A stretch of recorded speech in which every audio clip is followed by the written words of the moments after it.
Iran, America போன்ற ஒரு மிக பாரதூரமான ஒரு முரண்பாட்டை கொண்ட 40 ஆண்டுகளுக்கு மேலான அ வன் என்ன ஹாஸ்டிலிட்டி ம்.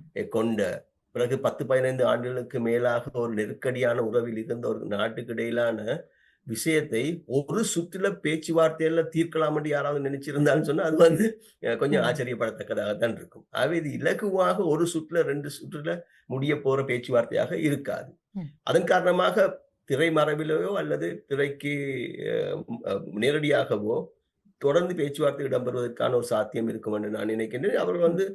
2வது கட்டத்துக்கு 2வது சுற்றுக்கு பேச்சுவார்த்தைக்கு முன் நடத்துவார்களாக இருந்தா அது ஆச்சரியப்படத்தக்கதாக இருக்காது.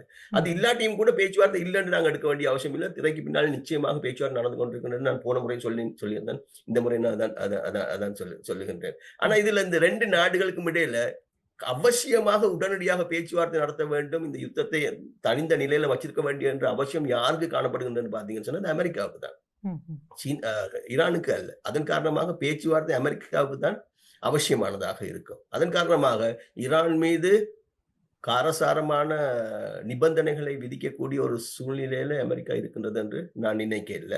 ஆனா அந்த அந்த அந்த பலவீனத்தை மறைப்பதற்காக ட்ரம்ப் நிறைய விஷயங்கள சொல்லுவார். நேற்று சொல்லியிருக்கிறார், இன்றைக்கு சொல்லுவார், நாளைக்கும் சொல்லுவார். அதுக்கெல்லாம் நாங்க பெருசா பார்க்க வேண்டிய ஒரு அவசியம் இல்ல. எதார்த்தம் என்று பார்த்தீங்கன்னு சொன்னால், சீனா ஈரானுக்கு பாரதூரமான நிபந்தனைகளை விதிக்கக்கூடிய நிலையில அமெரிக்கா இல்லன்னு தான் சொல்லணும்.